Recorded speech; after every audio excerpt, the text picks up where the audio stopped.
The enemy is not external. It's not others, nor the world.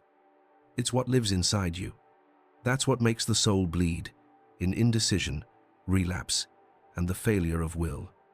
Every time we try to begin again, there's a force pulling us back as if something invisible is trying to keep everything the same. And the worst part is, the more you fight it, the more exhausted you become, as if one part of you doesn't want to change while another begs for freedom. True power doesn't come from eliminating what holds you back, but from understanding what it's trying to show you. Being your own master isn't about controlling everything. It's about integrating what was denied, embracing what was hidden, and turning what destroys you into what builds you. Self-mastery isn't forced silence, it's reconciliation. It's the moment chaos stops being an enemy and becomes a guide. There is an inevitable moment in every human being's life when he realizes that the fight is not against the world, but against himself. While you try to fix what's outside, it's inside where imbalance calls you. Every external war is just the echo of an internal conflict. And when this realization awakens, everything changes. The focus shifts from winning to understanding. Nietzsche, Jung, and Frankl, three thinkers who followed different paths but reached the same point. Three visions. One truth: growth begins when you face yourself.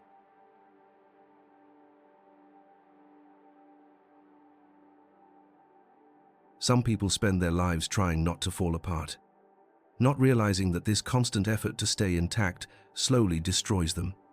They strive not to feel too much, not to lose too much, not to risk too much, and in doing so, they slowly die in silence. Nietzsche said, "That man is something that must be overcome." The weak self isn't the one who suffers, it's the one who settles. It prefers to repeat the pain it knows rather than face the void of the unknown. The weak self speaks softly, yet persuasively. It convinces you that tomorrow can wait, that it's not time yet, that it's fine to postpone. This weak self, popularly known as procrastination, is the voice that makes giving up seem sensible comfort disguised as prudence. For Nietzsche, self-overcoming wasn't a pretty idea, it was a daily struggle. To flee the cocoon is to deny your own wings. Those who face discomfort with courage discover that pain was only the rehearsal for flight. Nietzsche called this force the will to power, the energy born from chaos that turns fear into drive. It's not about ruling the world, but refusing to surrender to weakness. And each time you do that, something within you reorganizes. Suffering becomes the price of transformation. But what if the enemy isn't fear, but something invisible directing your choices without you noticing? Jung would call this the shadow.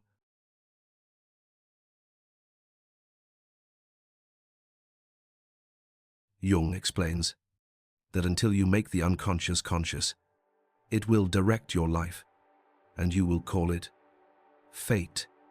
The shadow is everything you hide from yourself. The anger you swallow, the fears you disguise, the desires you repress. But along with what you fear, your power, your courage, and your voice are also trapped. The shadow is like a locked room within you, filled with things you chose not to face. The more you try to keep the door shut, the louder the ghosts scream. That's why certain situations repeat, and certain people trigger the same pain. It's not bad luck. It's the unconscious asking to be seen. The self-sabotager lives there, in that dark corner. It appears when part of you wants to grow, but another fears losing control. What the shadow wants is not to be defeated, but to be recognized. The hero triumphs when he realizes the dragon and himself are made of the same substance. The evil you fear might be the energy that saves you, if you have the courage to face it. When the shadow is illuminated, a void appears. What once drove you loses meaning. That's when the question arises, and now, why keep going? Viktor Frankl would answer, what saves us after facing our shadows is no longer power, it's meaning.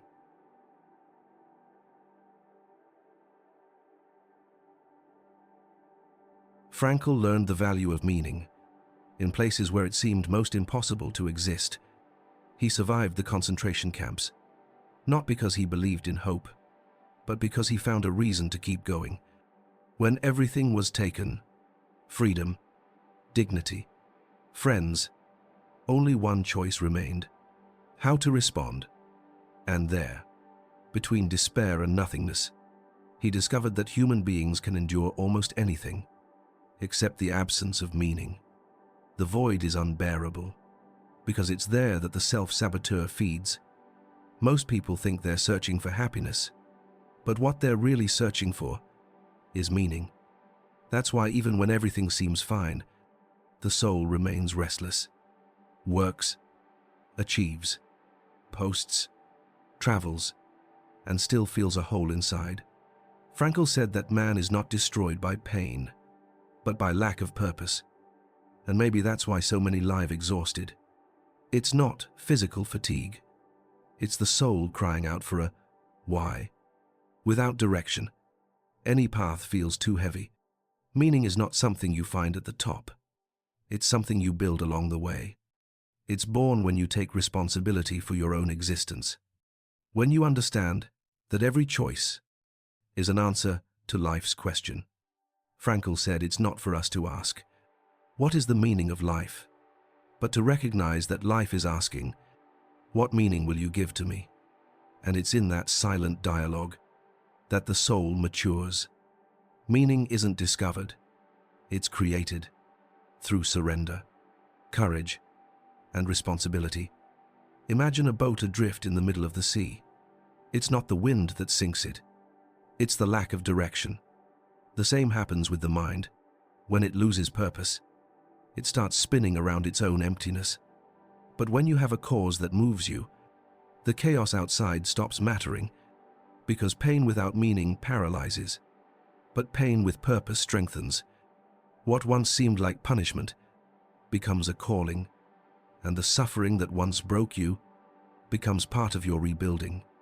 And perhaps it's precisely the saboteur, the one trying to stop you, who holds the deepest clue to that meaning, because it doesn't show up to bring you down, but to protect you from what still feels too big. It's the guardian of the limit, the echo of fear, trying to keep you safe. The next step of the journey is to see it not as an enemy, but as something merely trying to warn you about what you haven't yet understood.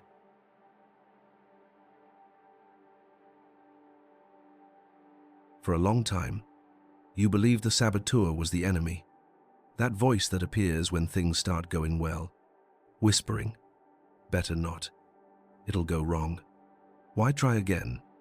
But what if it wasn't trying to destroy you? What if it was trying to protect you? Jung said that fear is a legitimate part of the psyche. It guards the boundaries of the soul. The saboteur is that guardian. It appears to prevent you from reliving old pains, to keep you safe from something that once hurt you too deeply. The problem is that in trying to protect you, it also traps you, because what it fears isn't failure, it's collapse. That point of no return where you once lost control. So it paralyzes you whenever something resembles that moment.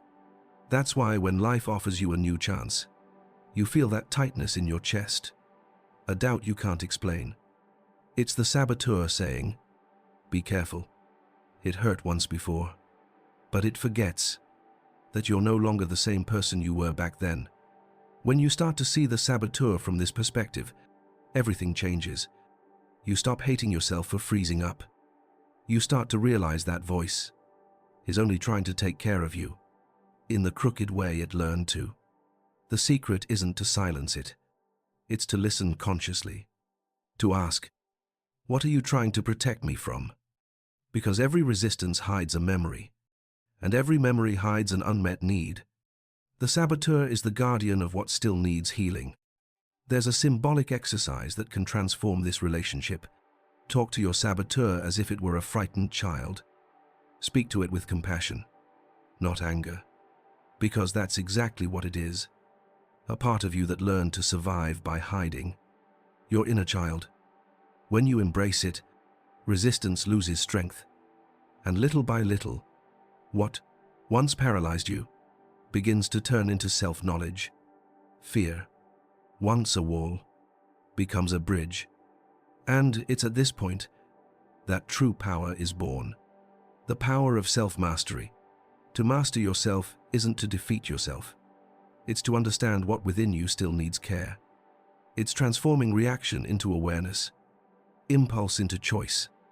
In the next step of this journey, the guardian gives way to the archer, the one who learns to aim his own energy. Because when you understand what sabotages you, you also discover what can set you free.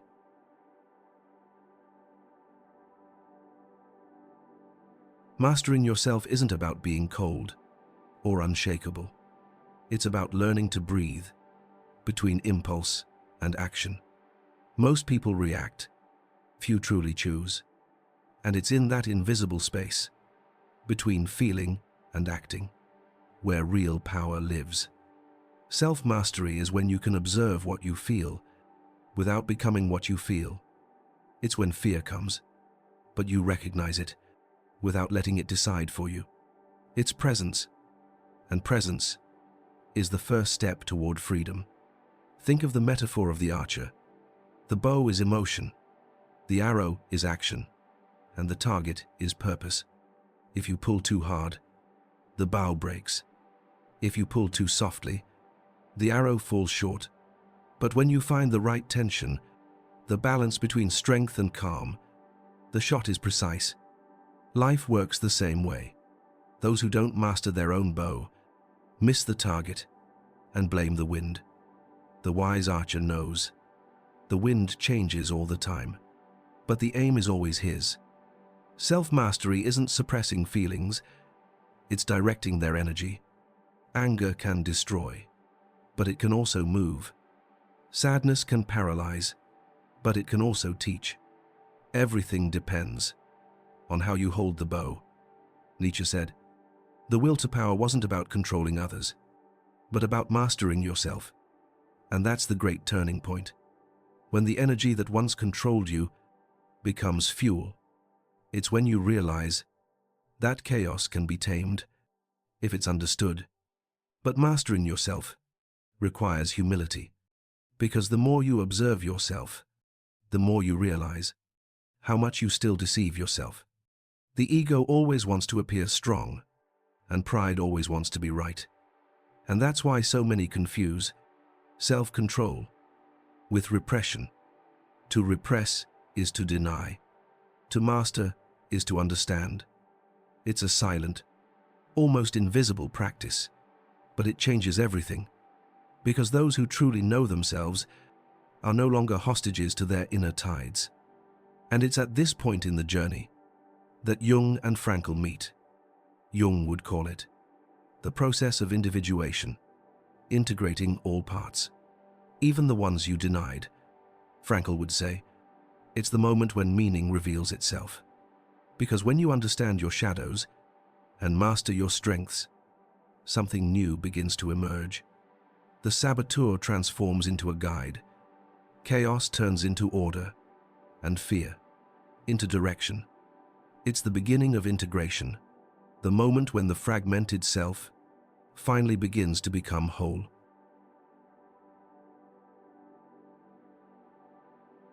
Jung states that the purpose of life is to become who you are. But that path is not a straight line. It's a labyrinth. Individuation is the process of uniting what was divided: fear and courage, instinct and reason, the self and the shadow. It's when you stop wanting to be just good and start wanting to be whole. Because while you try to please the world, you live divided between who you are and who you pretend to be.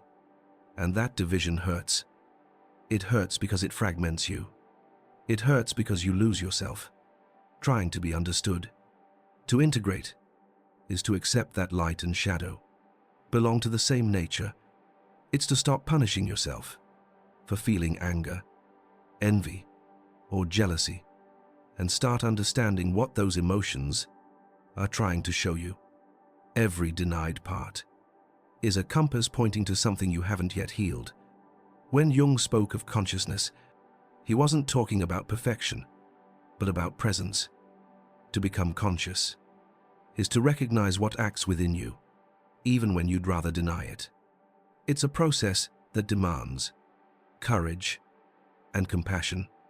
Frankl would add that this encounter with oneself only has meaning if it serves something greater, because if man doesn't connect to a purpose, he ends up trapped within himself, and the ego alone is a labyrinth with no exit. The ultimate meaning, as he called it, is what allows you to endure the inevitable. It's what transforms suffering into a path. And when Jung meets Frankl, the understanding is born that to integrate is also to transcend, to use what once hurt you as a tool for healing. When you integrate your shadows and find a purpose, the saboteur stops being an enemy and becomes an ally. Fear becomes a warning, pain becomes direction, and mistakes become learning. It's as if every part that once divided you now pushes in the same direction. This is the moment when you begin to feel that nothing was in vain, that everything that happened, even what hurt, was shaping you for this moment. Chaos, at last, begins to make sense. And this is where the path changes color. The noise of the world still exists, but it no longer dictates your pace. The gaze of others still reaches you, but it no longer defines you. Because when you become whole, you no longer need to prove anything. The journey of individuation ends where true victory begins. A victory no one sees, but one that changes everything. The silent victory of being the master of yourself.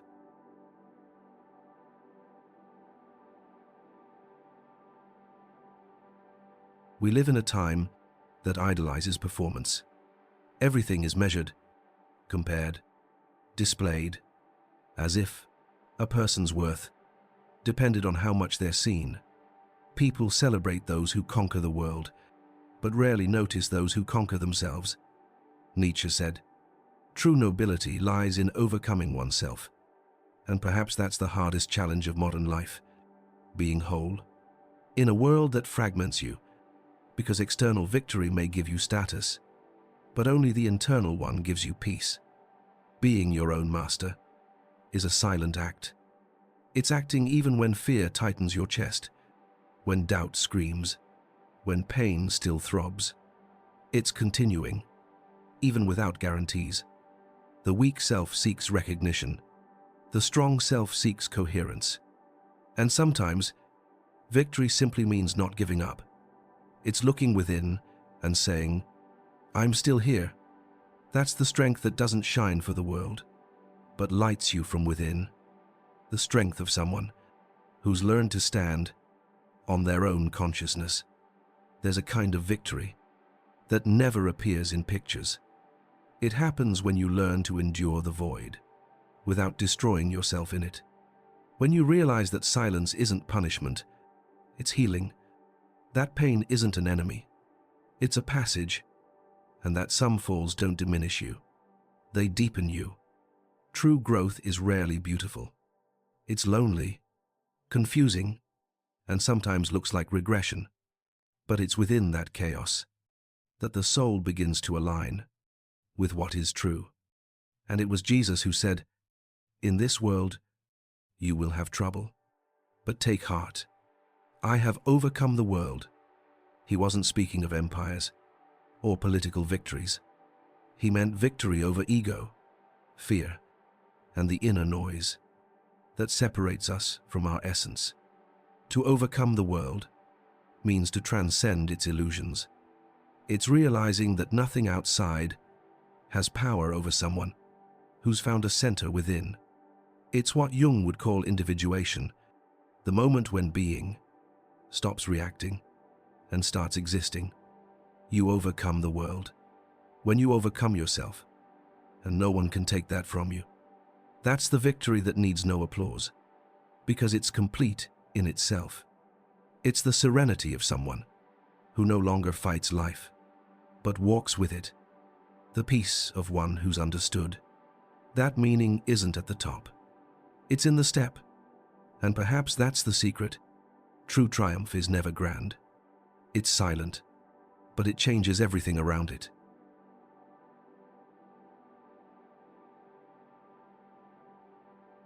So, how do you put all of this into practice? First, by observing yourself, without judgment, without hurry, without needing to understand everything at once. Self-mastery begins when you learn to truly listen to yourself. When, instead of reacting to fear, you investigate it. When, instead of running from discomfort, you ask, what is this trying to show me? The second step is to act anyway, not because you're ready, but precisely because you're not. Fear doesn't fade with time. It transforms. When you move through it, these ideas aren't meant to be memorized. They're meant to be lived. They become real when you experience them in the details. When you breathe before replying, choose silence over defensiveness. Recognize an old pattern before it consumes you. There's no sudden enlightenment, only small daily awakenings. And it's in those quiet moments that true self-power is born. Consciousness isn't a destination. It's a practice, a state of presence that must be renewed every single day, because the enemy was never fear, the saboteur, or failure. It was always unconsciousness. It's what makes you repeat stories, blame, fate, and believe there's no way out. But when you understand your own chaos, it becomes creative energy. What once broke you now pushes you forward. What was once an abyss becomes ground. That's the point where life stops happening to you and starts happening through you. The true master isn't the one who dominates the world. It's the one who transforms his own abyss into strength. The one who walks through the inner night and learns to light his own flame. The one who understands that power isn't controlling what you feel. It's taking responsibility for what you do with what you feel. In the next video, you'll understand something that completely changes the way we see others and ourselves. Because the more someone pretends, the more they reveal who they truly are. And if you want to continue this journey, the pinned comments have complementary materials, reflections and readings that deepen these ideas for those who truly seek self-understanding. Subscribe, like, share your suggestions, and comment. What part of you still tries to control chaos instead of understanding it? Because you don't fear the abyss. You fear what it reveals when it finally dares to look back at you.